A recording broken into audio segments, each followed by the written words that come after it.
All right, the committee will come to order. I want to welcome our witnesses and thank them for their service to our nation. Today we'll hear from the Department of the Navy regarding FY27 budget request. As a maritime nation, our national security requires strong and ready naval force with sufficient vessels and capabilities to deter our enemies. That's especially true now as the Navy is instrumental to the mission of combating narco-trafficking in the Western Hemisphere, ensuring Iran never obtains a nuclear weapon, and safeguarding freedom of navigation around the globe. And of course, we have to remain vigilant to the threat from China, whose maritime strength continues to grow. So it's critical that America prioritizes growing our fleet. And doing that requires rebuilding our shipbuilding industry.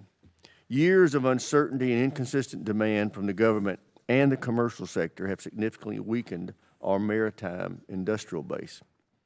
That atrophy is apparent in both military and commercial shipbuilding, and the statistics are grim. China builds 47% of the world's ships. The U.S. builds 0.1%. This decline in our maritime industrial base is not surprising given how long we have been underfunding our national security. Defense spending has shrunk dramatically, both as a percentage of GDP and as a percentage of federal outlays. That's resulted in a reduction in our shipbuilding capacity, our ability to scale our production, and our fleet readiness. To maintain deterrence and ensure maritime dominance, we need a robust constellation of shipyards with modern infrastructure. It also demands a large, skilled workforce capable of meeting the increased demand for shipbuilding and repairing ships. The President's FY27 budget request of $1.5 trillion is crucial in reversing that decline. The Navy's top line of $377.5 billion provides the resources necessary to restore our shipbuilding capacity and reestablish our maritime deterrence. We began the work of revitalizing the shipbuilding last year via reconciliation. That legislation invested $34 billion in shipbuilding and maritime industrial base to expand the size and enhance the capability of our naval fleet. We're starting to see the results of that funding, and we'll be paying close attention to how that investment is handled and how efficiently it's being spent. Last year, we also made critical reforms to make the Pentagon a better customer for the defense industrial base. We created new accelerated requirements processes that rapidly seek innovative private sector solutions. We cut red tape and enhanced contracting flexibility, and we streamlined decision-making by centralizing acquisition programs under single portfolio acquisition executives. I'm pleased to see the progress the Navy is making on implementing these reforms. However, I remain concerned with the overall readiness of our naval fleet. If we are to strengthen our deterrence and protect our maritime interest, we need to prioritize the 80% surge-ready vision for the entire fleet, including our amphibious forces. Nearly half of the amphibious fleet is in unsatisfactory condition. As a result, we can no longer support heel-to-toe deployments of our Marine Expeditionary Forces. I'm a strong supporter of a continuous 3.0 MU presence. Our amphibious forces are the bedrock of our rapid response force and essential for the projection power that we need. I look forward to hearing from our witnesses on how we can work together to make sure these goals reach reality and give our sailors and Marines the resources they need to defend our nation. With that, I yield to my friend, the ranking member, for his opening statement. Thank you, Mr. Chairman. I appreciate it. Thanks to our witnesses for being here today. I look forward to a very, very important discussion. I think the Chairman did a very good job of laying out the challenges that we face. Those challenges are not just with the Navy and the Marine Corps and meeting our shipbuilding, but it is a pretty good example of the size and scope of the challenges we face in meeting our national security needs and dealing with the economic challenges that we face as a country.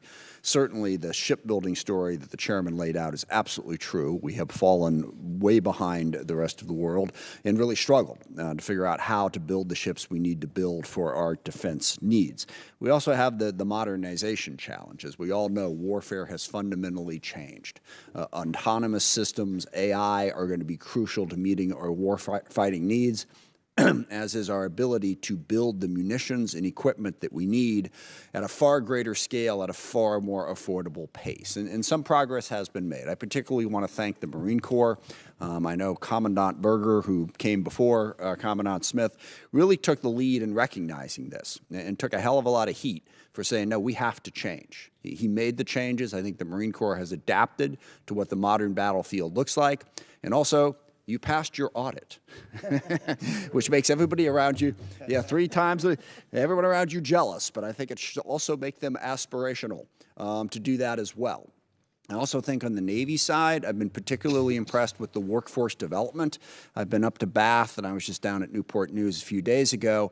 3-4 years ago, it really looked like, we're just not going to be able to find the workforce. And we still have a long way to go. We do not have enough people, but emphasizing training, bringing people into shipbuilding has made a difference. We have a much younger workforce now in the shipbuilding, and that certainly helps move us forward. And also, as the chairman mentioned, our passage last year of acquisition reform to try to help the Pentagon get to the point where you can innovate faster at scale is making a difference. We have a long way to go there as well. I will point out, however, I do disagree with the chairman on one point. Yes, we are way behind on shipbuilding. But it's not because we haven't spent enough money on defense. Where we are behind is on commercial shipbuilding, because we're behind on both, to be honest, but commercial shipbuilding is the main area because we were no longer competitive in that space. The economy changed. We cannot spend our way out of this problem. And that is my single biggest concern about the way we approach this. We are still trying to imagine that we can do everything if we just spend enough money. That, I think, is a very unwise strategy. We have a debt pushing up close to $40 trillion. We continue to not be able to support any sort of revenue increases to pay for it. We're going to have to get smarter, and I've used this quote in this room many, many times, so I apologize for repeating myself, but I think we are at that Winston Churchill point. Gentlemen, we're out of money. Now we have to think. The good news is we have really good options. We have very, very smart people. We have modern technology that can show us how to build the systems we need in a cheaper, more affordable way and put out a platform that enables us to achieve our objectives by taking advantage of having asymmetric advantages and figuring out what weapon systems we can have that can meet our needs. That's the way we need to be thinking. And we've discussed this, but all of what I've just said, the personification of the problem is the decision to go out and try to build a $22 billion battleship. I doubt seriously whether or not we can build that. I doubt even more seriously whether or not it is what we need at this point, when we need to be focusing on autonomous systems, on how we can do affordable solutions to what we face. If we continue to spend ourselves into oblivion, we will not accomplish the national security objectives that we desperately need. We also have partners and allies that we can use. And here I know all of you have discussed, you agree with that. But let's look at that as a way to grow our ability. South Korea, Japan, Norway, they are capable shipbuilders who, at least this morning, were still our allies. So we need to build on that, build the partners and allies that we can have to meet our needs. I still see a budget that I've been seeing here for 25 years, which is we have all these disastrous problems. Let's just imagine that we'll have an infinite amount of resources going forward, and that's going to be our solution. That's not going to get us there. We need to make cost-effective decisions to get us to the point where we need within a realistic budget framework. With that, I look forward to the discussion, and I yield back. I thank the ranking member. Now I'll introduce our witnesses. The Honorable Hung Cao is the Acting Secretary of the Navy. Admiral Daryl Caudle is the Chief of Naval Operations, and General Eric Smith is the Commandant of the Marine Corps. Welcome our witnesses. Secretary Cao, we'll start with you. You're recognized. Thank you, Chairman Rogers, Ranking Member Smith, distinguished ladies and gentlemen of the House Armed Services Committee. Thank you for allowing me to testify to you this morning.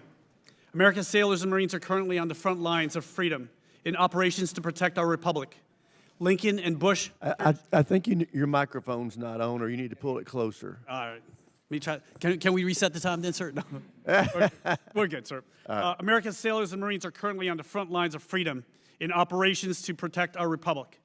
Lincoln and Bush carrier strike groups and Tripoli Amphibious Ready Group with the 31st Marine Expeditionary Unit are in the Arabian Sea, protecting merchant ships and stopping illicit shipping by a terrorist regime. Destroyers Arleigh Burke, Bulkley, Oscar Austin, and Gonzalez are protecting our allies in the Mediterranean against cruise missile attacks from Iran. In the Caribbean, Iwo Jima Arg Mu is stopping narco-terrorists from poisoning our Americans with illegal drugs. In the Pacific, Boxer Arg Mu and Destroyer Squadron 7 are enforcing the freedom of navigation in the South China Sea. At home, we're preparing Macon Island Arg Mu, USS Dwight D. Eisenhower, a 49-year-old nuclear-powered aircraft carrier for deployment. On our southern border, our sailors and Marines stand watch tonight saying, "Nothing will hurt you, not on my watch." 3 weeks and about 17 hours ago, I was tasked by President Trump to lead the United States Navy and the United States Marine Corps. My 3 priorities are to take care of our sailors and Marines, build ships, and protect our homeland. 120 years ago, the Great White Fleet extended America's reach across the globe. We're currently at the forefront of history with a budget that will create the Golden Fleet, which renews that maritime dominance. We have the obligation to give our sailors and Marines the very best equipment to do their jobs. In our historic budget of $377.5 billion, we're adding 34 new ships, varying from small to large combatants, 123 new aircrafts, along with 5 unmanned ships. In 5 years, we will add 122 manned and 63 unmanned ships. We are funding our readiness of our fleet to 95%. We're procuring exquisite munitions that will keep our forces outside the weapons engagement zone while investing in research and development for the fight of the future.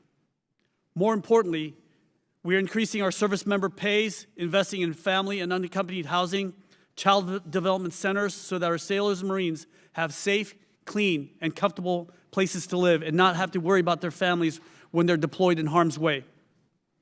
We have greatly exceeded recruiting and retention goals, and that is due solely to the sheer leadership of President Trump and Secretary Hegseth. Last week, I was on board USS Gerald R. Ford, USS Winston Churchill, and USS Bainbridge as they returned from an 11-month combat deployment in 2 theaters. Do not believe the fake news that claims food shortages, backed up toilets, and low morale. What I witnessed were motivated and professional young sailors pushing the boundaries of performance for their country. It is imperative that we pass this budget. Ship construction and readiness were bill payers for Iraq and Afghanistan for 20 years. While our industrial base atrophied, American peer competitors grew stronger and threatened our sovereignty. Their 100-year plan had one goal: total global domination. But only one thing stands in their way: the United States of America. The Navy and Marine Corps are America's 911 force, capable of being anywhere as a carrier strike group or Marine Air Ground Task Force with overwhelming firepower, as we saw in Absolute Resolve and Epic Fury. A year ago, I testified in my confirmation hearing that I would create the most lethal Navy and Marine Corps team the world has ever seen. I will keep that promise, having worn the cloth of our nation for 32 years, most of which was in combat. I do this also because I will not allow my oldest son, who will be commissioned a week from tomorrow as a second lieutenant in the United States Marine Corps, to go to war the way I did, without the equipment that we needed. I will not allow this for any of America's sons or daughters. They signed a blank check to this nation up to and including their lives, and we owe it to them to do our due diligence to fund this historic budget that will care for them and their families while giving them the tools to answer the call. I've seen firsthand what communism and authoritarian regimes have done to thriving nations. Members of my family were murdered by communists. In 1975, we had no place to go. We had no flag to stand under or a country to call our own. But this place called the United States gave us hope and a home and a future. I've dedicated my entire adult life to defend this nation under God so that this would never happen to my children, your children, or our grandchildren. Thank you again for this opportunity to testify before you. Before I end, though, this is Admiral Miguez, my Chief of Legislative Affairs, last hearing before you. And I wanted to thank him for his service. And thank you for your time, Chairman. Again, I know your time is very important. If you want to cut this down to less than 5 hours, I think we're ready to support you. Thank you so much. Thank you. And I'm proud that you have a very strong voice, and I apologize that we're having audio problems with your microphone. We're working on that. Admiral Caudle, you're recognized.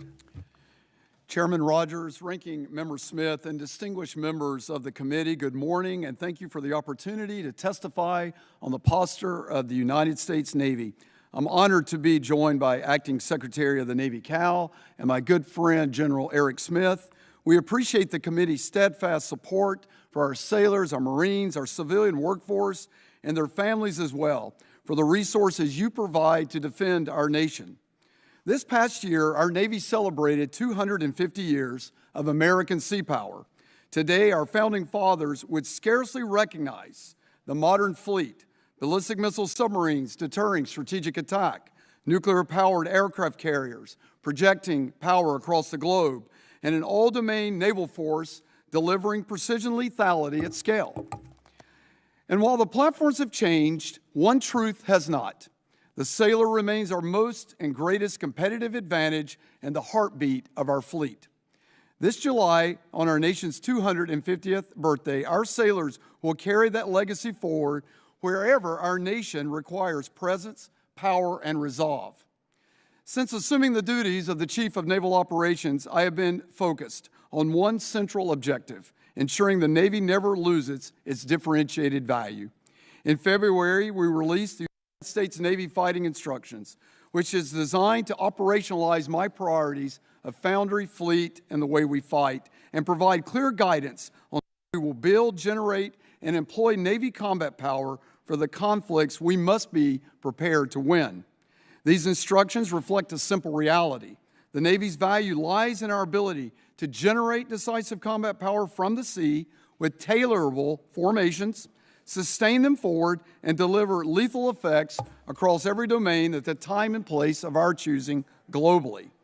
Operation Epic Fury is providing in real time what the Navy delivers: forward, persistent combat power from the sea, sovereign options, independent of basing, survivable and resilient under pressure, and able to strike decisively. That is our differentiated value on full display.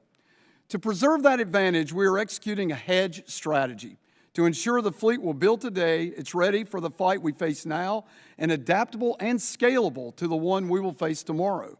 That strategy is realized through the Golden Fleet Initiative, a fleet design that blends high and lower-end combatants, integrates robotic and autonomous systems, and enables scalable formations to outpace emerging threats. This approach increases our ability to scale combat mass, distribute risk, and maintain escalation dominance against the operational challenges our combatant commanders face globally.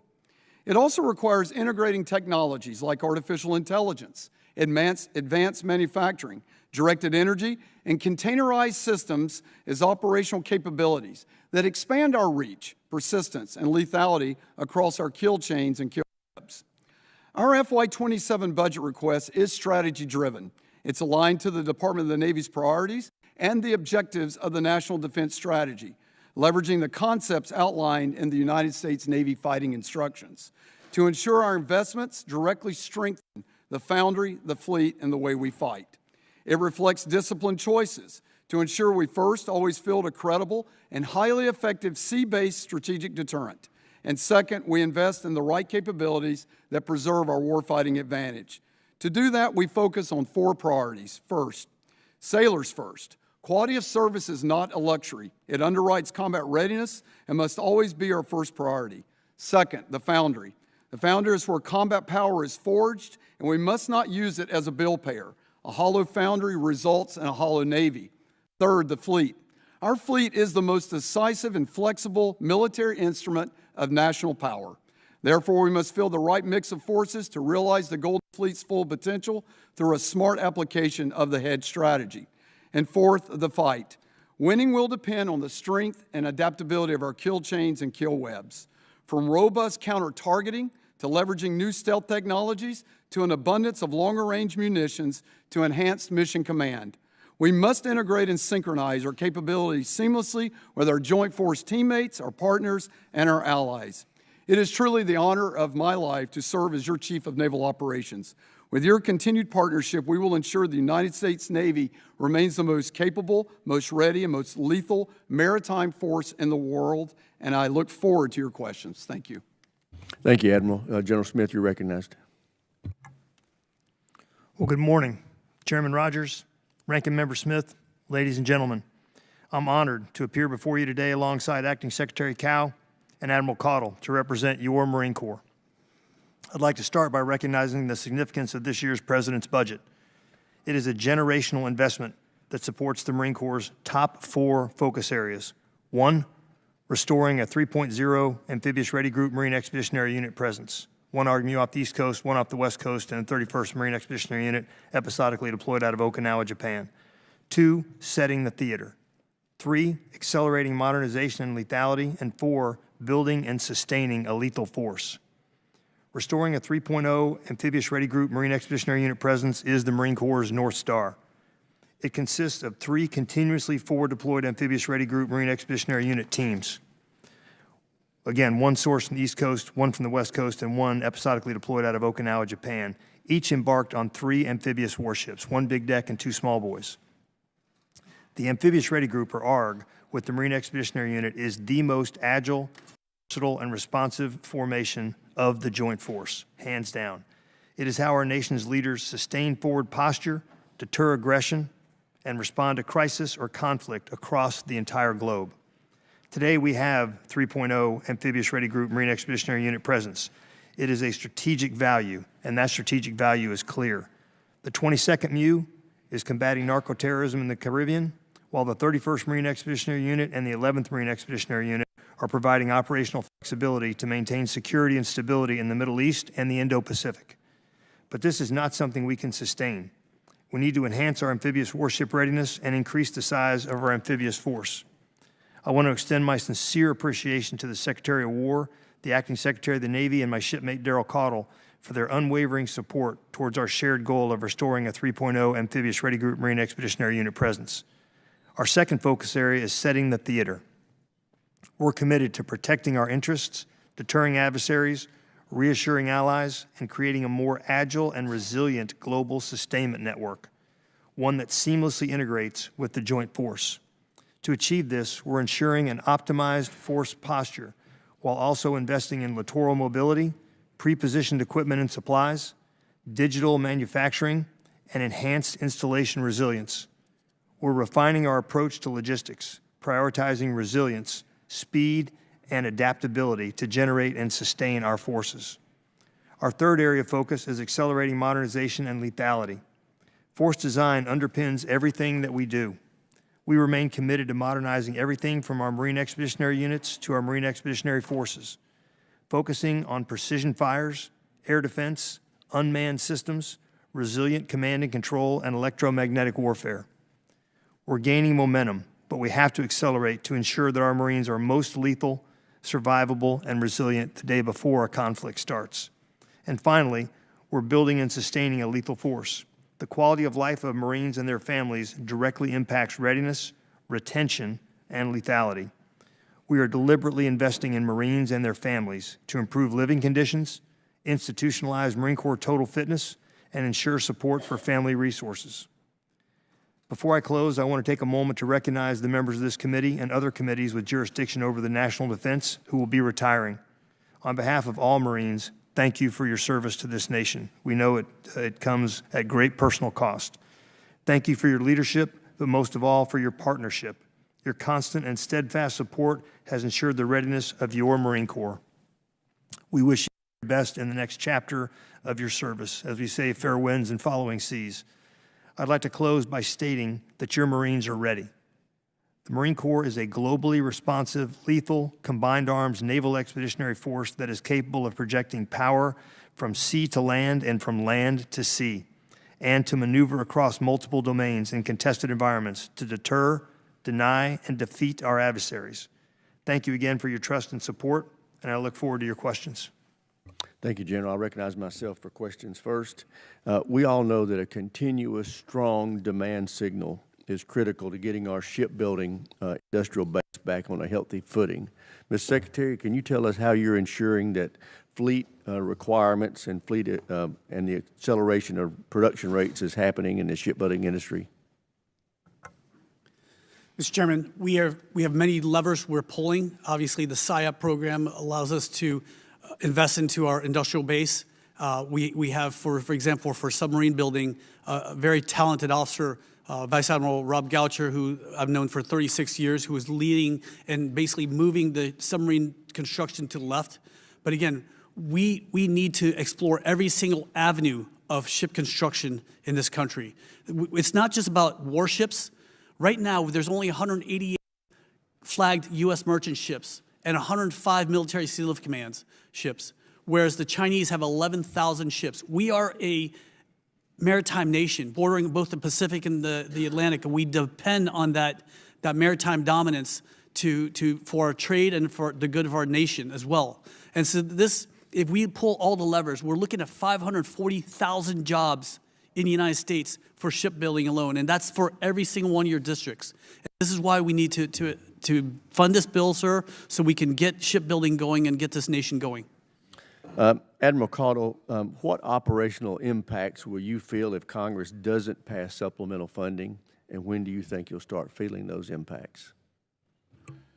Sir, as you know, the FY26 budget didn't bake in Epic Fury, and we're, the Navy, if you see any news channel and you look at the graphic there, you see a large Navy force in the Middle East. So we're burning bright, and that's what Navies do, and we're built that way. But it does come at costs, and it comes at operational costs. Things like fuel costs, operating hours, training airframes, and all the sorts of incremental things, munitions that you actually expend during wartime. And so without supplemental funding, I do fear that I'll have to start making decisions in the July timeframe on how I do force generation. That could make differences between how I do exercises, how I do routine operations, in order to make sure that I do not, have the funds necessary to continue the war effort for Epic Fury. A bigger piece, too, that I would tell you is in people. I'm incurring additional costs in the manpower accounts as well. And so without additional funding, I'm going to end up having to hold on station a number between 12 and 15,000 new accessions that I'm trying to push through. So my record recruiting is going to be thwarted without additional funding to PCS those individuals from boot camp and to pay enlistment and re-enlistment bonuses. So those efforts could be challenged if I don't get additional supplemental funding, sir. On another point, Admiral, what steps have you taken fleet-wide to improve your maintenance outcomes and improve your readiness rates? Well, I think the Secretary landed most of it. This has been a full-court press effort to expand our maritime industrial base and certainly the submarine industrial base. I think the acquisition reform is putting, with the DERPM and other PAE structural changes, to put more accountability at our supervisors of shipbuildings to be more intrusive oversight while construction's going on. The idea of developing, no kidding, getting the U.S. to no kidding build ships through a modular, distributed type of framework. We're doing that to some extent with Virginia-class and Arleigh Burke. But we need to expand that. We need better integration of artificial intelligence. We need better integration of robotics to do more welds robotically for higher output and reproducing higher quality. We've got workforce talent management going on across the country, but we need more of that as well to make sure we recruit and retain and lower the attrition of our key workforce. And that's not just, kind of wage grade and vocational. This is middle-level engineer management. It's coming out of engineering STEM schools that I desperately need for doing the planning and oversight of the work. And then I'd say I'd say most of the things we got going on, sir. Great. With that, I'll yield to the ranking member. Thank you very much. Building off the theme of the opening statement in terms of, how can we get to more cost-effective solutions, I've been very impressed by the fact that when it comes to shooting down drones, we've invented some new systems. We were shooting them down with $2-3 million missiles. L3 Harris has come up with the Vampire system that's $30,000 a shot, very effective. Another private company came up with Mirops. By the way, I think Vampire is a much better name than Mirops if you're going to name a system, just for those paying attention to those things. $15,000 a shot. And it was all about figuring out, okay, we have our needs. How do we meet them in a very cost-effective way? What is the equivalent in the Navy and Marine Corps in terms of how you're thinking about meeting your needs in a more cost-effective way? And that's one of the many things that troubles me, again, about the battleship. We look at new technology, new ways to deal things, all these demands, asymmetric advantages, and we come up with, say, you know what, we're going to go with a massive $22 billion solution. That seems to be the exact opposite of taking advantage of modern technology to meet your needs in a more cost-effective way. So how are you all thinking about options equivalent to, instead of $2 million, we're going to do 30,000 and achieve the same objective, and using new technology to get there? Ranking Member, you're absolutely right, sir. I mean, when we're launching an SM-2 missile that costs $2.25 million per shot to take down a $1,000 drone, it's ridiculous. And that's why electronic warfare is so important. I mean, we need to cover everything from 30 megahertz to 8 gigahertz with no band breaks in between, but also we need static radar to look at it, but also gimbals, because a lot of their cross-section, the radar cross-sections of these drones look very similar to our aircrafts as well. So there's many options out there, and you mentioned like a large ship. Well, there's, as far as I was in the Navy, even all the way back to 2011 when I worked in OBNAV N96, the Surface Warfare Division, we had a requirement for a large combatant. It's called CGX at the time. Because we've got a lot of requirements, Mr. Yes, sir. Secretary. One of the things that I would suggest that we're going to need to do is get out of the requirements-based approach. I mean, so much that goes on at the Pentagon, and I think the chairman agreed, is we all sit around and come up with requirements, okay? And there's, gosh, tens of thousands, hundreds of thousands of pages of them. Let's focus on what actually needs to be done instead of, well, we got a requirement for it. We got to think through it a little bit more than that. Sorry to interrupt. Just had to make that point. Go ahead. Thank you for that.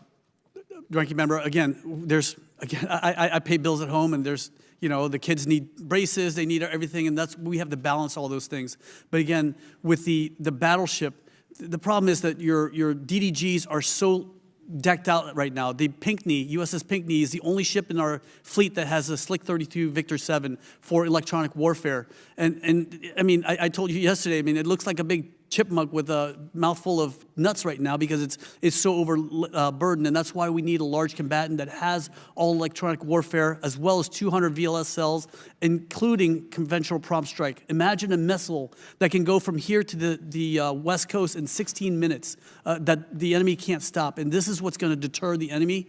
Meanwhile, we need to also invest into our shipyards. We need to invest into our electronic warfare, and as well as our sailors and Marines as well. And this is why the job of balancing the budget is so difficult. And sure. Again, I want to I'm sorry, sir. Go ahead. Yeah. One other question on that. There are a lot of different companies now making autonomous ships. They're really and yes, the autonomous aspect is important, but they're also looking at new ways to do shipbuilding in general. How can we do it more rapidly, more cost-effectively? They seem to have made a lot of progress. What are the principal lessons that have been learned from that regardless of what we're building, whether it's a battleship, an aircraft carrier, or something smaller, that we could do it more quickly and more cost-effectively? Both Admiral and Mr. Secretary, if you can either well, again, one. Yeah. I'll turn to Admiral Caudle in a second, but it's just about using AI so we can streamline our processes as well as additive manufacturing. But Admiral Caudle? You know, sir, I would say when we were upside down, as the Secretary is talking about on kills, you know, cost per kill with SM2, SM6, we fielded and rallied very quickly during Red Sea Operations Rough Rider to actually get on board our strike groups, Roadrunner, Coyote, and Hellfire, instantiations of that, to really turn that very quickly. That took collaboration from our Surface Warfare and Mine Development Center, from SurfLant, from Dahlgren, and of course NavWar to get those TTPs, bake that in, get it certified, and every strike group has deployed with that. It's much more effective, and that learning happened very quickly. Directed energy, of course, is part of that in electronic warfare. Some of the things that, you know, in the I'm out of time. I apologize for that. So I don't want to take too much time. But those are exactly the types of answers that I think we need more of. I yield back. Thank you, Mr. Chairman. Thank you. Mr. Turner's recognized. Thank you, Mr. Chairman. Mr. Secretary, I am the co-chair of your. I am the co-chair of the Congressional Military Sexual Assault Prevention Caucus. Several of us have received information of a change in the Navy policy concerning how investigations of reports of sexual harassment are handled. I'm going to submit to you a letter requesting written answers to concerns about those changes. I ask unanimous consent to submit this for the record, Without and then objection. thank you, and then ask for your written responses to those. Mr. Secretary, Wright-Patterson Air Force Base is in my district, and it is home to the 711th Human Performance Wing. It is also home to the Naval Medical Research Unit, Dayton. It is the site where those two come together as a joint center of excellence for aerospace medical research that was established in 2005. It's a place where the Air Force and the Navy are supposed to come together, conducting aerospace medicine research for the purposes of advancing human performance in aerospace. Unfortunately, the Naval Medical Research Unit in Dayton has been neglected. In 2022, a study for the U.S. Army Corps of Engineers identified that this medical unit was in desperate need of just basic maintenance, and it continues to struggle for funding in basic infrastructure improvements. As a result of that, I put a request in last year's NDAA for the Navy to respond to how is the Navy going to respond to this report from 2022 that has yet to be answered. That report in the NDAA had a deadline of this year of March 31st, which was missed this year. So the Navy hasn't even responded to the request to respond to the lack of responding to the Army Corps of Engineers response, which was 2022.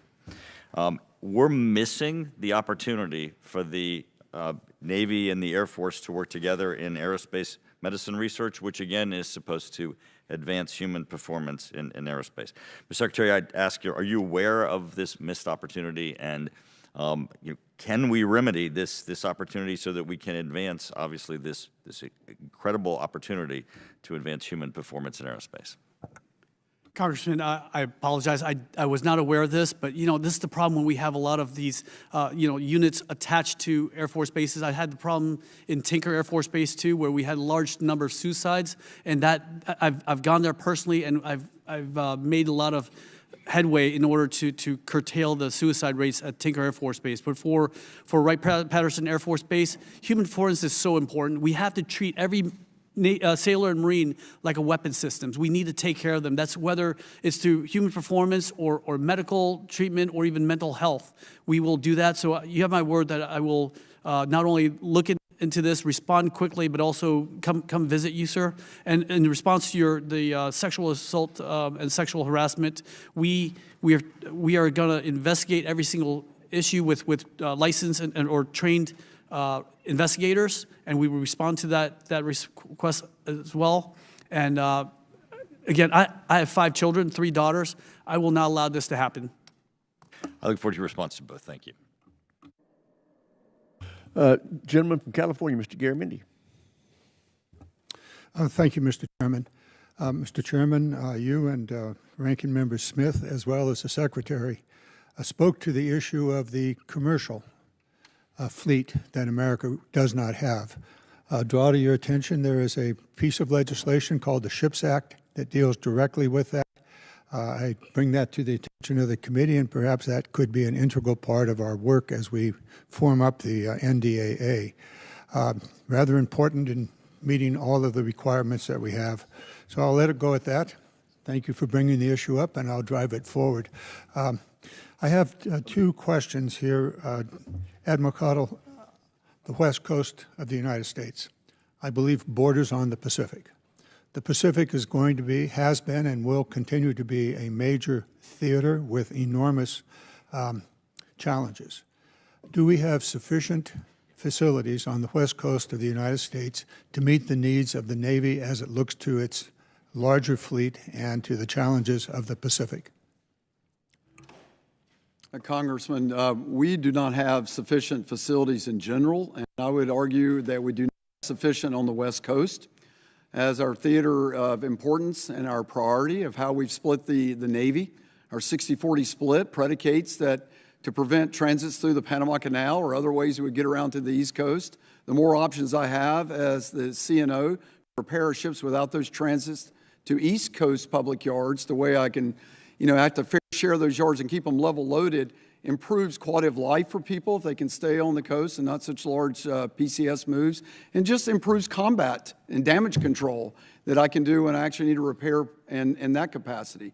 So we are tasked in this budget to go look hard at a fifth shipyard, and that study is, we will take a lot of time and understand that very clearly where to lay down that capacity. But I would, answer your question bluntly, no, I do not have sufficient capacity.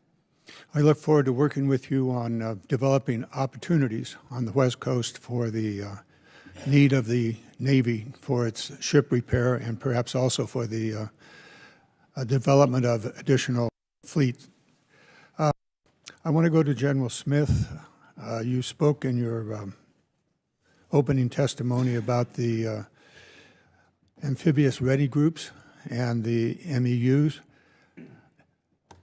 What do you need to carry out your plan? Do you have sufficient ships, amphibs, large and not so large? And what is the plan to develop? What is your plan and what is your need to develop the necessary fleet for the Marine Corps? Well, sir, thanks for that question. So our requirement is a 3.0 ARG-MU. Again, one off the East Coast, one off the West Coast, and one episodically deployed out of Okinawa, Japan. We're currently required to have a minimum of 31 amphibious warfare ships, but that was predicated on 80% readiness. And we're well short of 80% readiness in the amphib fleet. We're closer to 50%. So we're going to need more ships. I defer to my shipmate, Daryl Caudle, on exactly how many ships are going to be required to maintain that 3.0 ARG-MU presence. But my requirement is a 3.0 ARG-MU presence regardless of the number of ships that are available. So those would be the large amphibs and the medium? Yes, sir. LHAs, LHDs, and then LPDs. Are they presently in the planning that the Navy is putting forth? Again, I will defer to the Secretary and to the CNO on that, sir. Let's move to the Secretary. Yes, well, sir, I just can tell you, we have an LHA and LPD and LSMs in the budget. So all three of those ships are in the budget of sufficient number to meet the needs of the Marine Corps? Yes, Congress. Very good. With that, I will yield back. Thank you, Mr. Chairman. Gentleman yields back. Chair now recognizes the gentleman from Virginia, Mr. Whitman. Thank you, Mr. Chairman. I'd like to thank our witnesses for joining us today. Secretary Cao, Admiral Caudle, General Smith, thanks so much for the incredible job that you do. Secretary Cao, I want to start with you. Yesterday at the House Subcommittee on Appropriations for Defense, you talked about nuclear power generation, specifically onshore nuclear power generation. We all know our nuclear navy is the best ever in the history of humankind, and how it utilizes nuclear energy to power our ships. That 70 years of record with naval reactors is beyond reproach. What I want to look at is how are we taking that technology and then applying it in different ways. And I got language in last year's National Defense Authorization Act that directed pilot projects on Navy bases to actually do onshore nuclear power generation with small modular reactors, and to do that in a way where we can pair that with data centers. Listen, the future of what we need to make sure we win the race in AI is going to center around data. You want to have your power generation sources close to where your data centers are, the power demand. There's a need for the military for that power generation to have organic capabilities on a base to make sure we're not at peril with the larger grid if somebody tries to take it out, and then making sure we have our own organic capability with the data that we need for that. All those things make sense. They're also in line with what's happening externally with other efforts to generate more power to respond to this nation's increased energy needs, and making sure that we're doing data center development in a very responsible way. And I argue the nation and the Navy and the military benefits from that. Give me your perspective on how you think we can aggressively pursue this to, as quickly as we can, get these SMRs permitted and under construction on Navy bases, how we can look for partners in the data center realm to put those on military bases or on Navy bases, and how you would look at executing that. Thank you, Congressman. This summer, Norfolk Naval Base is going to be powered from an aircraft carrier. We're going to export the energy from the aircraft carrier to the base. But imagine having this power generation from within the base, that we can even export the energy to the surrounding area and use that as a working capital fund to now actually fix our bases. And the energy that's produced from these, we can power also, or use it for a 4-stage distiller, making water, fresh potable water. I mean, on a carrier, we're pumping millions of gallons over the side every day of fresh potable water that tests at pH 7. Right, that we can now export in places like California, where you have a drought. You can actually export that energy, that water, to put in the surrounding area. Now, the president has named the Army, which breaks my heart, as the executive agent for shore-based thing. This is, as a matter of honor, we are the nuclear Navy. So I do want to turn over to Admiral Caudle, who is more in tune of nuclear power than I can ever be. Congressman, one thing we need is a champion, okay? You're doing that over here, but we've got to have an overall programmatic champion for the SMR program. So I think we're dithering a bit there and not really kind of landing on, the pilot and laying out the program of record. Yes. So, while the Army may be, tapped to be the overall lead for it, I see no world in which the Navy's not going to be part of that discussion and bring our expertise through our long-established naval reactors, deep understanding of reactor physics and understanding safe operation. But we need to get a pilot established and a target date and get one going. Yep. Admiral Caudle, thank you. And we will be laser focused on that again this year, the National Defense Authorization Act. I wanted to follow on with that on a shipbuilding issue. There's $1.85 billion in this year's President's budget in the request for advanced shipbuilding industrial base and future ship experimental, essentially looking at the proposal of taking foreign designs and then putting those in place for our shipbuilding.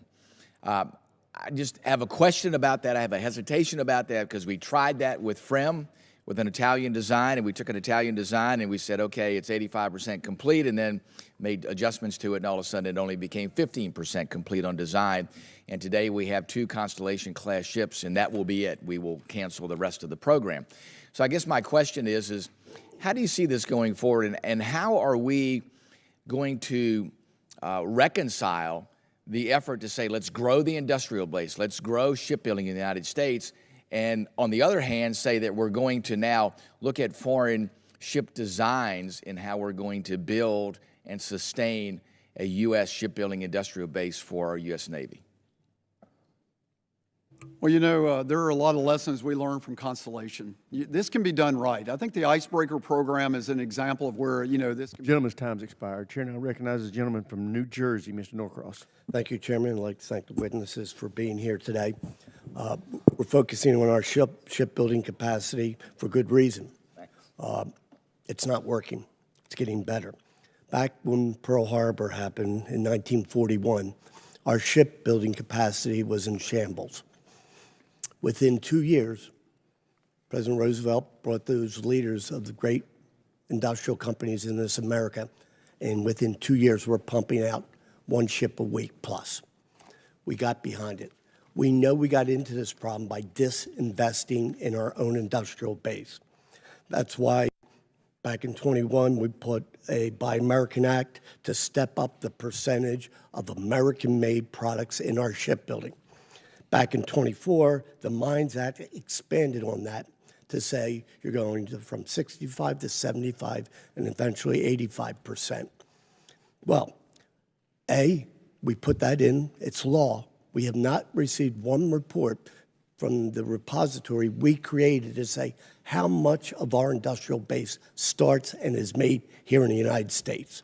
We're repeating the problems that got us into it. Yet, this year's shipbuilding plan states that strategy for growing the industrial base, the expansion of the industrial base through direct foreign investment, that the plan's contents, the table contents, an entire section dedicated to foreign investment and support.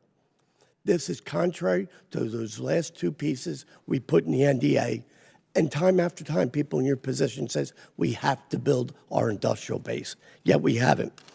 Goes on. At the same time, the Acting Secretary of the Navy, the entire plan was about restoring maritime industrial strength.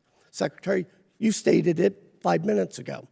So here we are. We know the plan that we need to do is to invest in ourselves like we've done once before. Yet, the shipbuilding plan goes the exact opposite direction and says, how do we get foreign investment? This is what got us here. Do you need a little boost in the beginning? Potentially. We're not saying that's not the way to do it. But the idea of foreign investment got us into this problem, the offshoring of our industrial base. So, Mr. Secretary, how do you square these circles? Congressman, thank you for that question. We're not investing in foreign shipbuilding. What we're doing is seeing what these models work, whether they will work in our fleet, and then they will bring that to the United States. Some of these foreign shipbuilders are cranking out destroyers at a rate of 1 every 2 years, whereas it's taking 6 to 8 years. Please, just give me a moment. Yes, Page 17 of that plan, potentially from overseas shipyards, along with the fuel tankers, and that acknowledgement, this work may be performed from the outside of the United States. So if what you're saying is true, you have to change that, saying we're not going to get these made outside of the United States.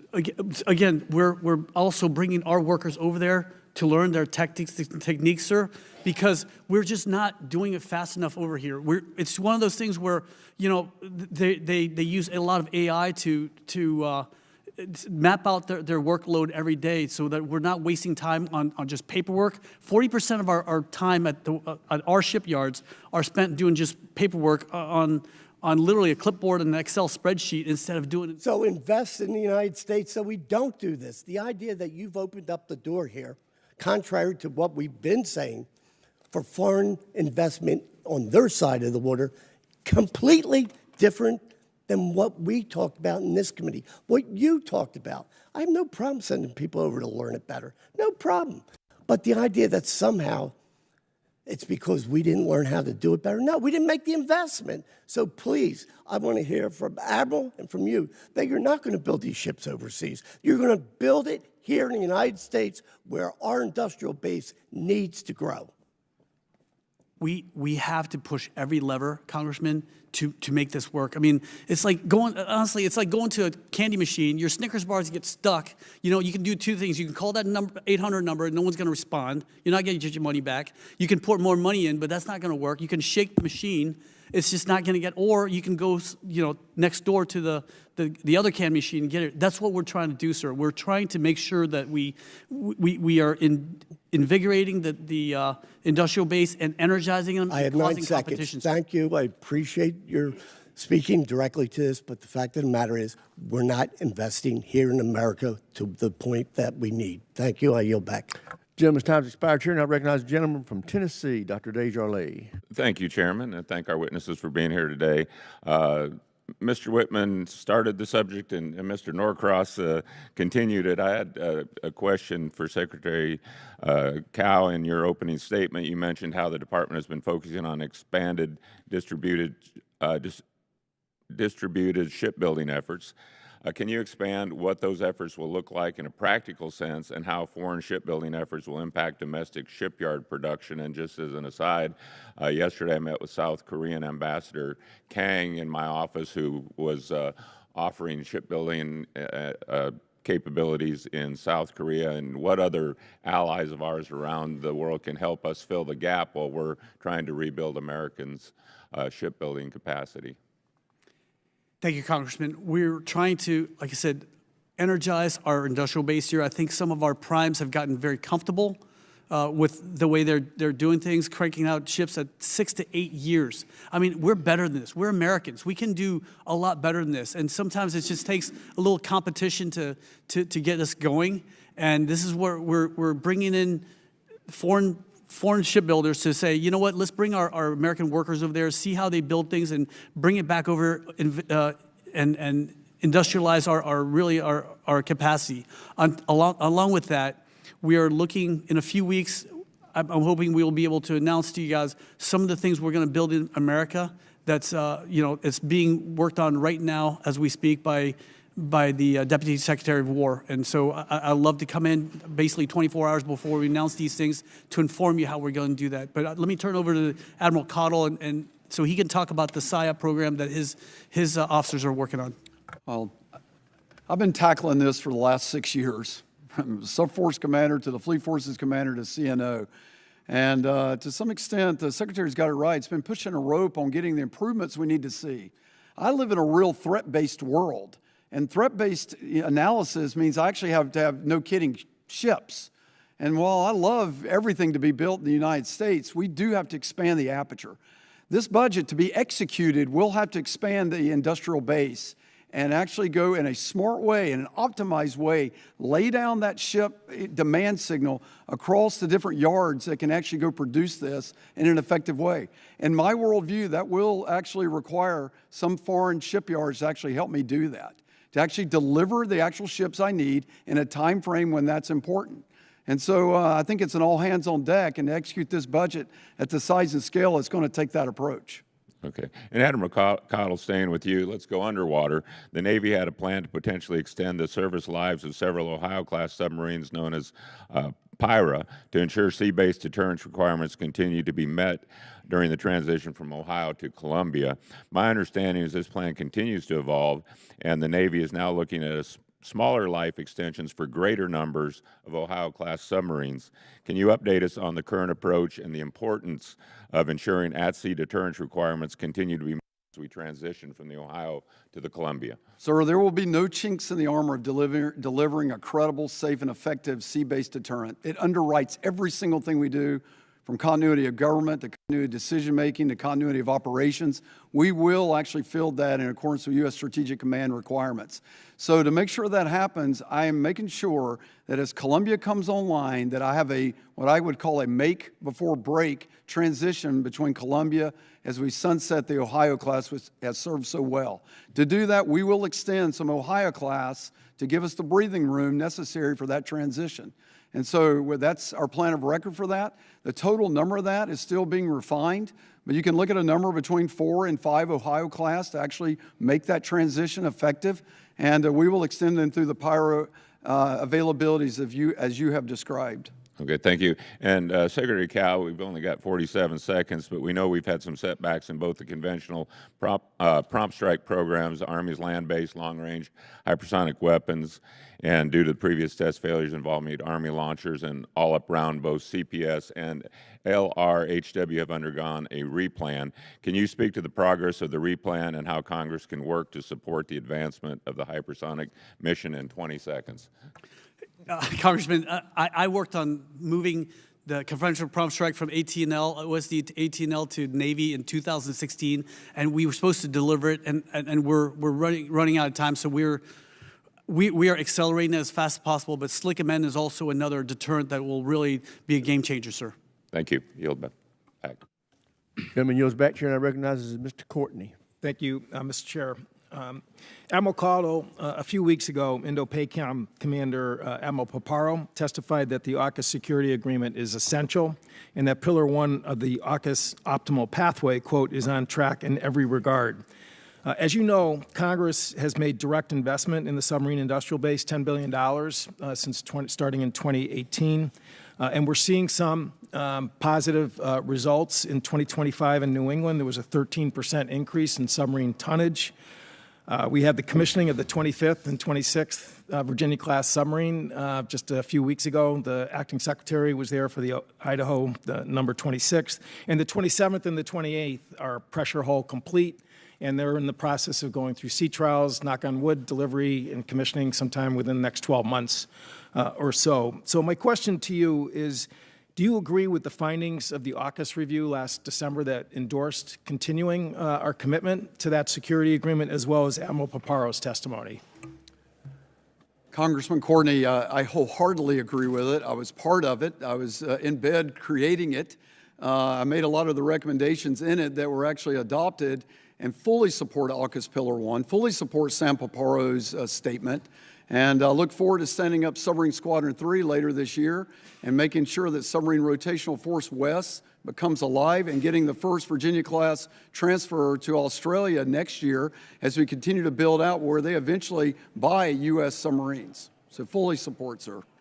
Thank you. You know, another aspect of this is having surge readiness in place. And I know when Admiral Houston took over at Naval Reactors, it was hovering around 60%. in terms of submarine availability. It's sort of gone up a little bit down a little. And but can you talk about, again, how something that doesn't get talked about a lot, but if you're really talking about making sure that our undersea fleet is going to be in a position to complete the commitments that AUKUS calls for, but also make sure that all our combatant commanders like Admiral Paparo, have the access to the undersea fleet at the same time.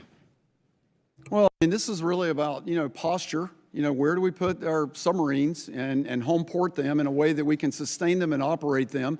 That's why Guam is so important, the submarine Squadron 15 there. That's why, Hawaii and of course, San Diego become very important. And then what we've done is, and I think in a very thoughtful way, is for once in a lifetime shared technology with a close partner, Australia, to give them a no-kidding submarine force that will add an entirely new dimension to the threats we face in the Indo-Pacific.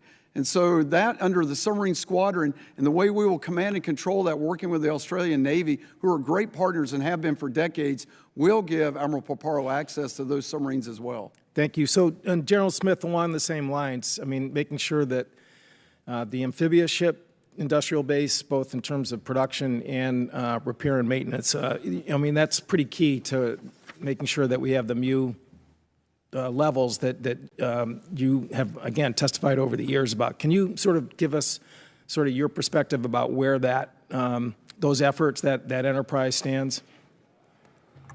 Sir, I can. What I base it on is a 3.0 ARGMU presence. The 31 amphibious warfare ships that are required by law are based on 80% readiness. And again, we're well below 80% readiness. So my requirement is a 3.0 ARGMU presence, and I'm agnostic as to how we improve the amphibious readiness. There's multiple ways you can do it. You can do optimized maintenance and force generation. You can do targeted service life extensions, and you can do new ship procurement or a combination of the three.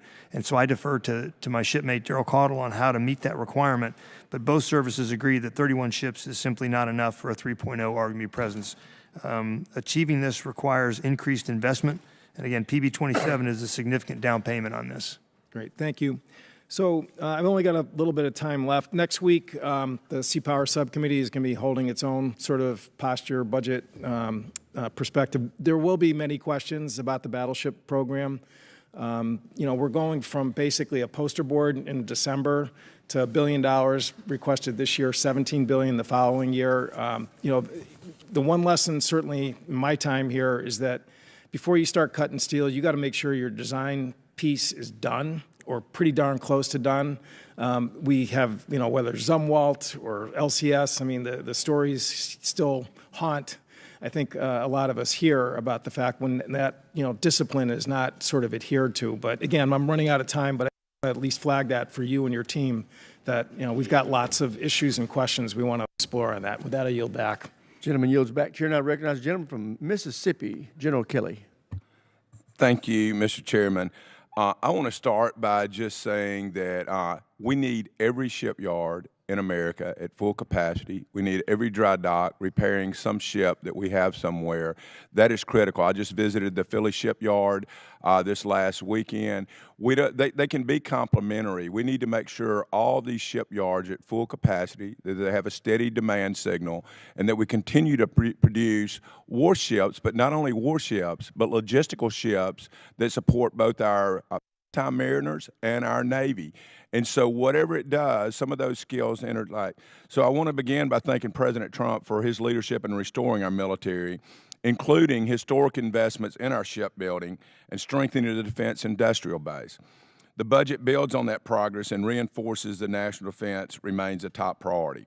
Secretary Cao, congratulations on your appointment, and thank you for releasing a 30-year shipbuilding plan. I have been on this committee for 9 years, and I have been asking for 9 years for a 30-year shipbuilding plan, and we finally have one. While I may not agree with the contents of every one of it or exactly how it goes, at least we have a basis to now determine what type of ships to build. Secretary Cao, what can this committee be doing to help incentivize a quicker amphib production rate? Thank you, Congressman, for for your comments, and as well as getting out the shipbuilding plan was hard, but the way I see it, the Congress of the United States is like the Board of Trustees, and I need to answer your questions.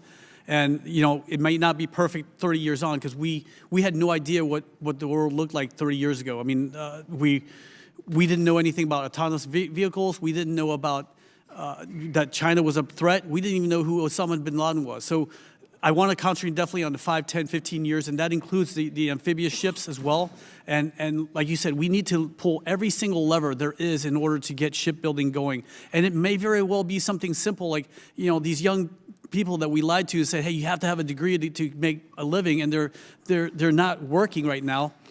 What can we do to maybe even freeze their loans, right? And then when they work at a shipyard, we pay off every year. We pay off a year of that loan just so they can have the honor of working for a living as well as paying off their bills. But there's a lot of things we need to do, sir. But the main thing is we need this budget to be passed so that we can, energize and invigorate shipbuilding, sir. Okay.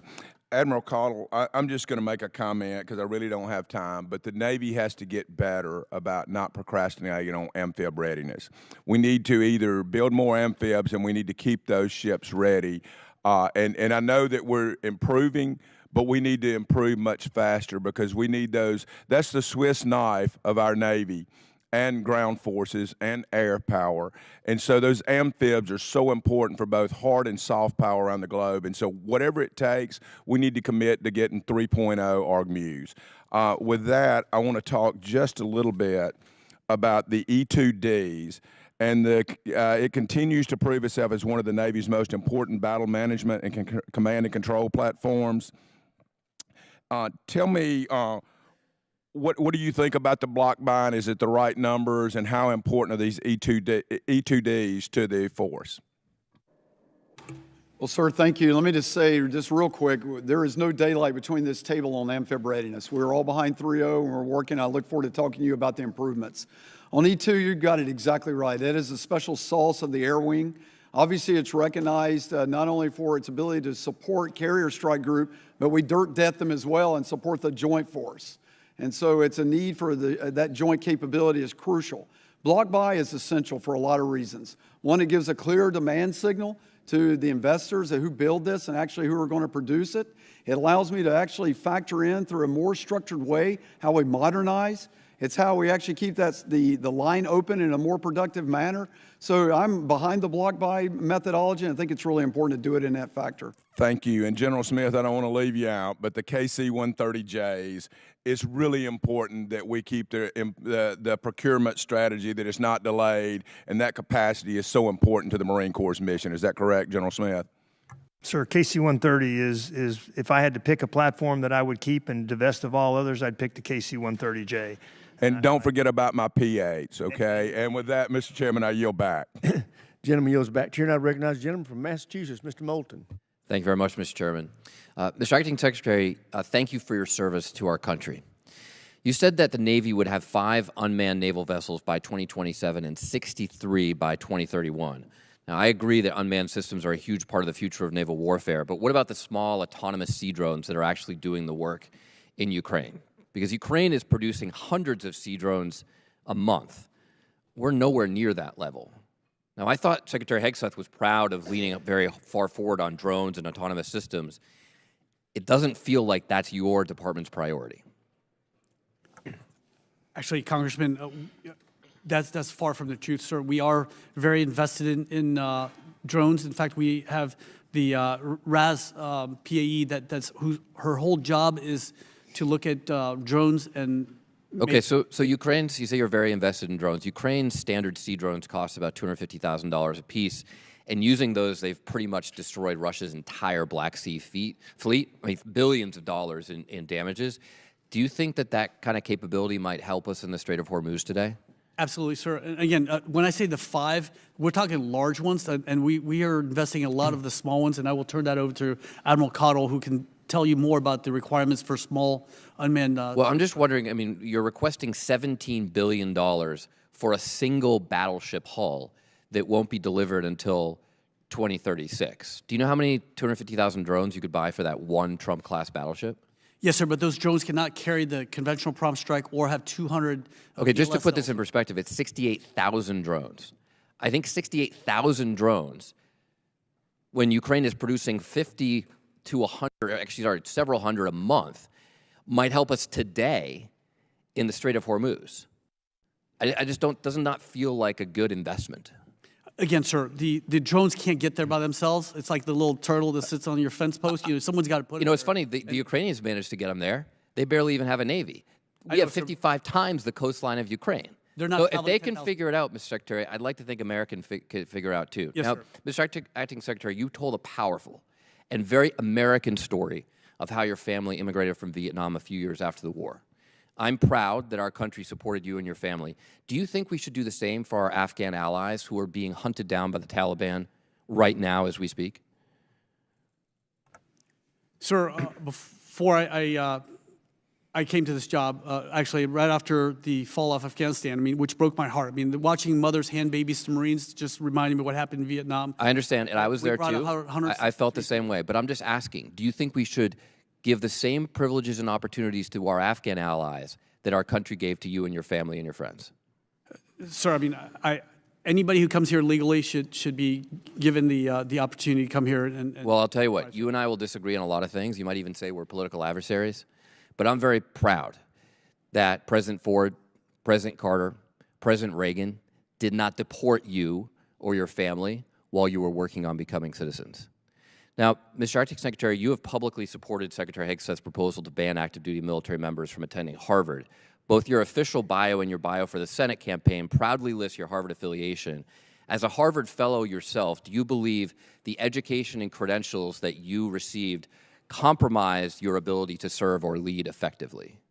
Sir, we are looking at the best education for our military members. I mean, that's why Naval. So did Harvard make you too woke? Did Harvard make you too woke to be the Secretary of the Navy? No, sir, but Naval Postgraduate School So you don't allowed think, me to have. so you survived Harvard without becoming woke, but you don't trust your officers who get in there, who want to go there, who apply there, to be able to go there themselves and not be indoctrinated? Congressman, we need to invest into where they would best fit for the Navy. Again, going to Naval Postgraduate School, I actually got a. So you think it was a big mistake for you to go to Harvard? Because you talk about it a lot in your bio. Actually, I mentioned it once, sir. I mean, it's just that. You think it was a mistake? Sir, I would love my education at Naval Postgraduate School because it allowed me to learn. Yeah, but I'm asking you about Harvard. If you can't answer the question, sir, I mean, don't take the job, Harvard was Mr. a fine Secretary. school, sir. Let me ask you another question.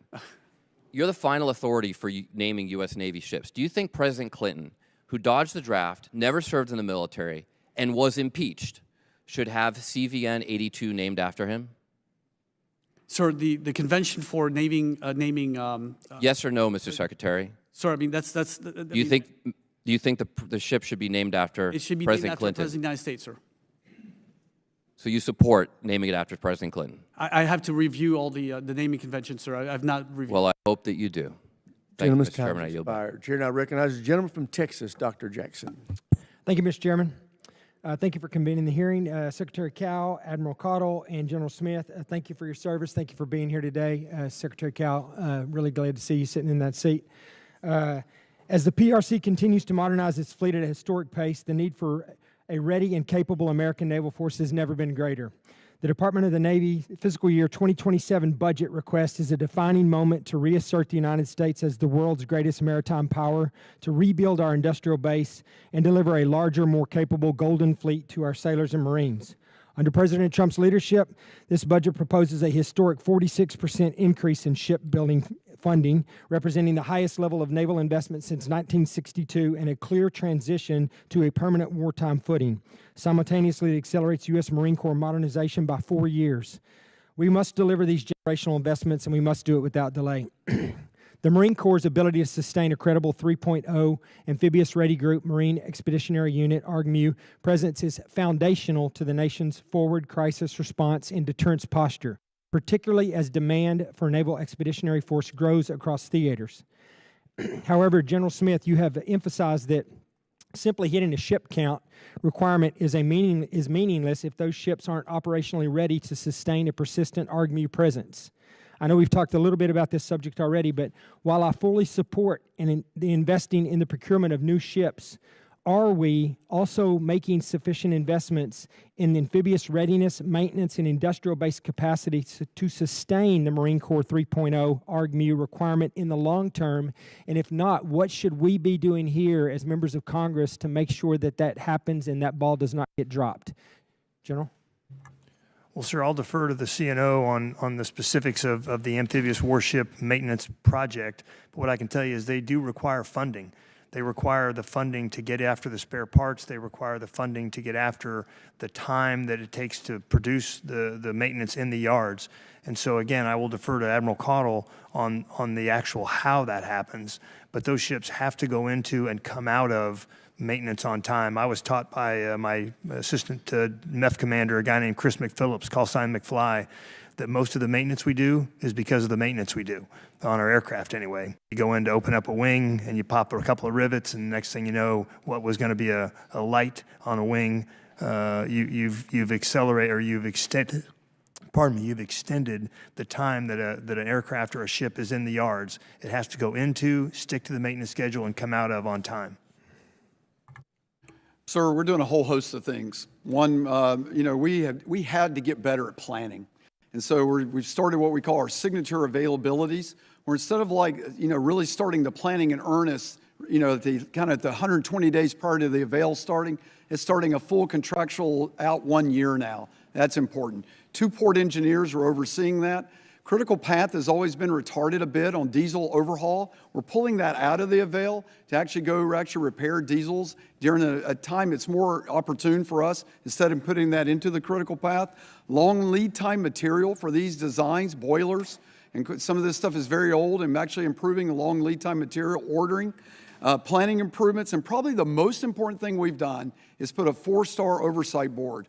The Assistant Commandant of the Marine Corps and the Vice Chief of Naval Operations runs a quarterly meeting. It puts heat and light on amphib maintenance. It briefs the Secretary out every quarter on this so that we ensure we have eyes wide open understanding of any barriers that need to be knocked down. Thank you, Admiral. I appreciate that. And I want to do as much as we possibly can. As the political winds change, which they often do up here, I want to make sure that we're doing everything we can to finish this job that we started that's critical to the national security of this country. One more question for you, Admiral. The V-22 Osprey is produced at Bell Helicopter, as you may know, in Amarillo, Texas, where I live, remains indispensable for Marine Corps assault, Navy fleet logistics, and special warfare operations.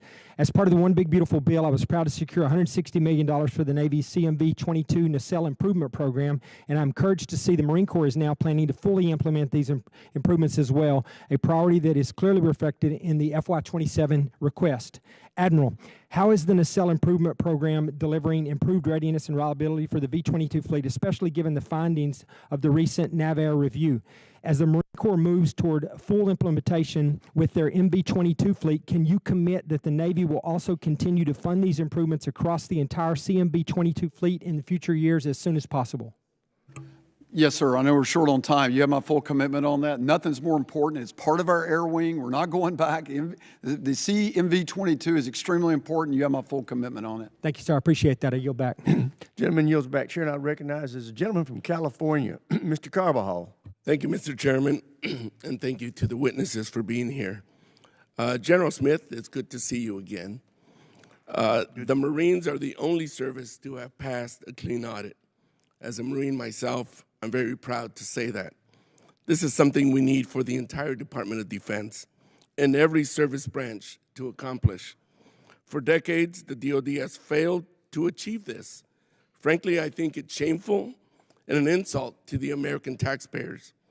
General Smith, what lessons did the Marines learn during your audit process that can be applied to the other services to help them also pass their long overdue, decades overdue audits? Well, sir, thanks for calling out the Marines for passing 3 consecutive audits. We're very proud of that. We're the only service to do so, and it's not because we have the smallest budget. You know, if we were a Fortune 500 company, we'd be in the top 100 of Fortune 500 companies. We do it just based on simple accountability, and I always use this analogy, although I date myself. When a Marine checks into a battalion, you check out a shelter half, 5 tent pins, and 3 tent poles. And when you check out, You turn in a shelter half, 3 tent poles, and 5 tent pins, or you get your butt down to Saigon Sam's, you buy them. Because you're signed for them, you're accountable for them. We hold commanders accountable for every dollar that they spend, for every dollar that has to be spent for the purpose for which it was appropriated. We run a very, very tight ship. We're a very efficient service, and we hold commanders accountable. When you fail to meet your obligations, we relieve you.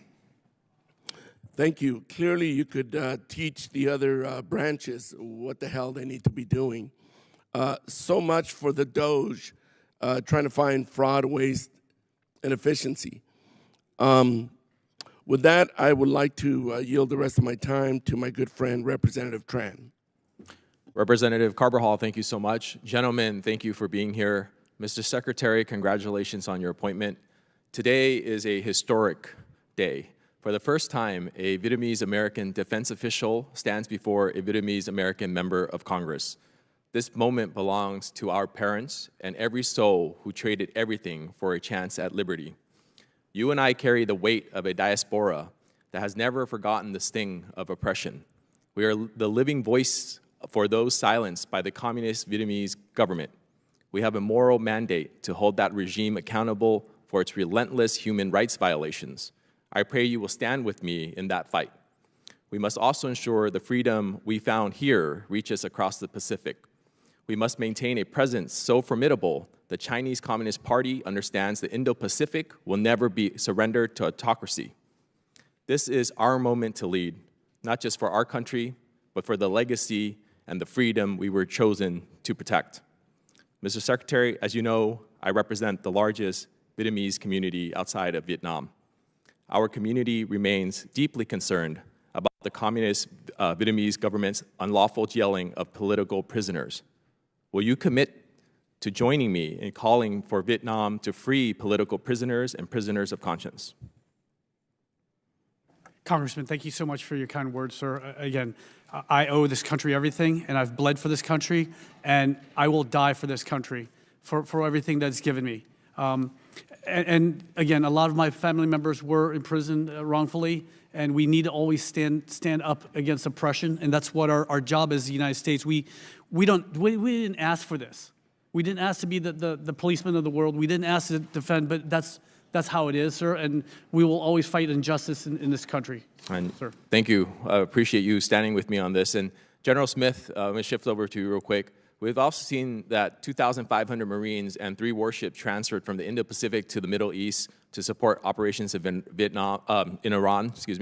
What gaps has this created in the Marine Corps' ability to deter our adversaries in the Indo-Pacific, and how are you filling the gaps? Well, frankly, the gap is unfilled. When you move an expeditionary unit, a Marine expeditionary unit in ARGMU, you simply don't replace it. When you move one force from one combatant command theater to another, you don't replace it. But the beauty of the ARGMU is that it is returnable. It can sail under its own power, and it can return from the Middle East back into the Indo-Pacific. And that is the value of the ARGMU, is it is globally deployable, much like a carrier strike group. It is globally deployable. It can be passed from one combatant commander to another. I appreciate that. My time is about up, so Chairman, I'll yield about. Mr. Ladraw, you're recognized for 5 minutes. Thank you, Mr. Chairman. Mr. Secretary, congratulations. Welcome to the hot seat. Admiral and General, thank you for your service. And everyone in uniform in the audience today, thank you for your service to this amazing country. Admiral and Mr. Secretary and Admiral, you both spoke on overseas shipbuilding and utilizing the yards in foreign countries to build out our boats. Where is the steel coming from that we're going to utilize on these subs and ships?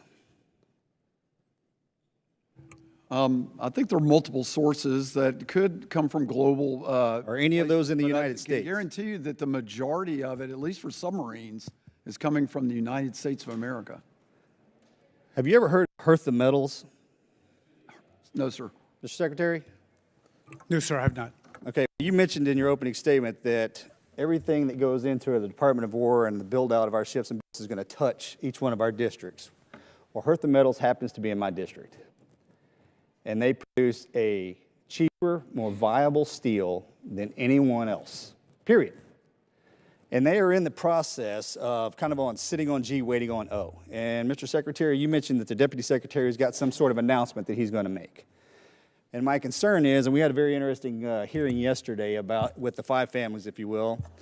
And the concern is the Department of War has a tendency to take everyone up to a specific spot and they kind of go on pause. Well, Hearth and Metals is that small, refined company that is very capable, but if the Department of War does not activate, they're going to be in a very bad spot.